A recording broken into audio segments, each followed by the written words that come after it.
On the line right now is Tricia Holderman. Do I say that properly, Tricia? Yes, you did. All right, good. All right, so everybody's worrying about the germs right now. And they should be. It's the cold and flu season. Mm-hmm. And what are the germiest places out there? That's the big question. Wow. Okay, so the day-to-day kind of stuff is the obvious ones, the ATMs, the gyms, restaurant tables, elevator buttons, things like that we're seeing where the germs are just constantly being added to because janitorial companies usually aren't charged with actually cleaning those. And so the germs just keep growing. Some of those things you can actually, etch your name in because of the grime is so bad. So, yuck. How long do these, somebody sneezes, you should see me dart through the grocery store aisle. I'm going to tell you. I'll jump through. Those counters, actually, if you remove the ketchup bottles all the way back deep, it goes to the other side. I'm right through there. You gotta run from the spray of a sneeze. But she mentioned the ATM. That is one of my big things. Yeah. I bring handy wipes in, and I actually push the numbers with the handy because some of them are like black with dirt, and you can tell. It's when was the last time you met the ATM cleaner? Yeah, right. There isn't exactly. It doesn't exist. Okay, so how long do these germs, like somebody sneezes, how long does that live on something, on a surface? On soft surfaces like chairs, carpet, things like that, not very long, just until the sneeze actually dries up. So that could be a matter of minutes, maybe an hour or so. Ugh. On hard surfaces where it's not absorbed, it does take much longer. It can take up to 24 hours how about, actually die. I got to tell you, the gas pump. Yes. That handle. Absolutely. Really bad, yeah. And how much is too much of this stuff? Like I have some here right now. I just used it, my little hand sanitizer thing.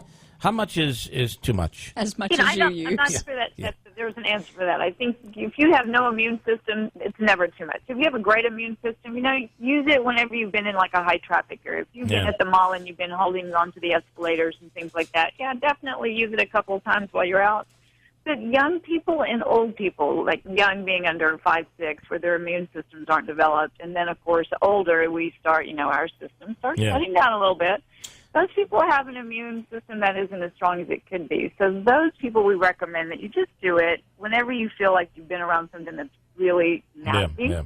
Don't take the chance. Tricia is with Elite Facility Systems, and your expertise is literally cleaning buildings, right? We do, and our main focus is medical and dental facilities, health facilities. We do an NFL team, so we basically are infection prevention. What do you think about a building that has no windows that open? That's ours. You're reconstituting that air just a little bit, not horribly so, but not that big of a deal. The way the air conditionings are set up in building and heating systems set up nowadays, it's not horrible. Airplanes, it's horrible. Yeah, because all you are getting is reconstituted air. So if somebody in row 1 sneezes, that air system could be pushed back 4 rows on the first round of air movement, 4 more rows on the next round. It's going to work its way around that place. Newton's law of motion doesn't work with a sneeze. No. It just doesn't. Andrew? So we had a listener call up and wanted to know just how dirty money is. It's filthy. God, do you really want to go there? We have what's called an ATM. We can measure the germs on something. So germs in a hospital, we say 250 and down is acceptable. 250 to 1,000 means you really should clean it.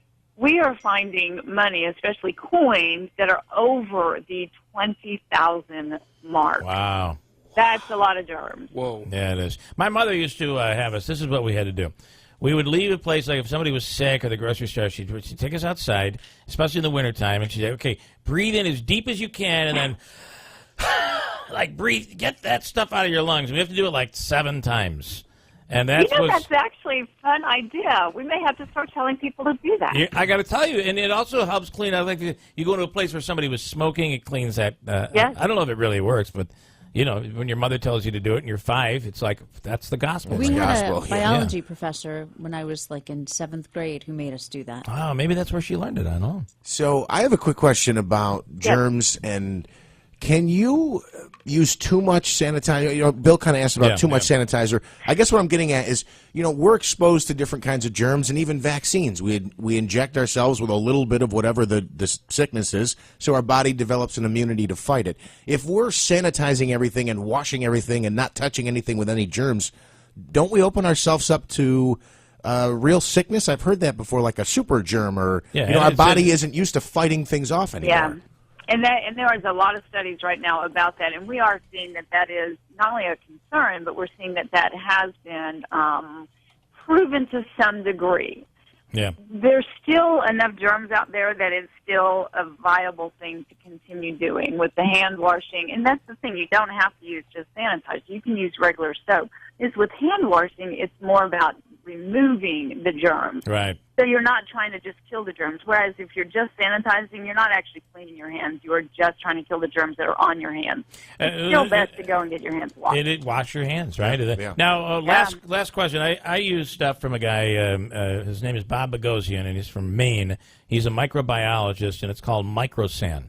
Microsans. And we buy it in like a gallon. It's not alcohol based, so we have a lot of it in our house. And it's a foam that comes out.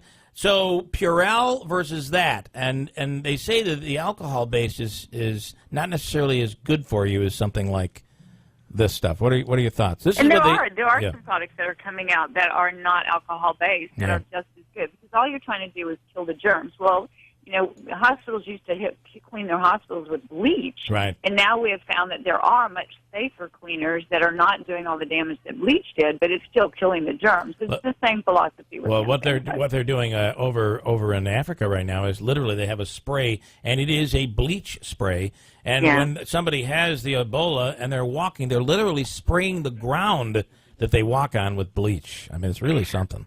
Which is, and bleach, of course, is just another irritant for people who are having respiratory problems to start with. Yeah, I sprayed it in we had the flu in our house a couple of years ago. I sprayed it in the bathtub, trying to clean everything out. We had hot water going, so the steam picks up the Clorox, which you breathe in. Ooh. Very, very bad for you. You got to be really careful with that. So. Yes.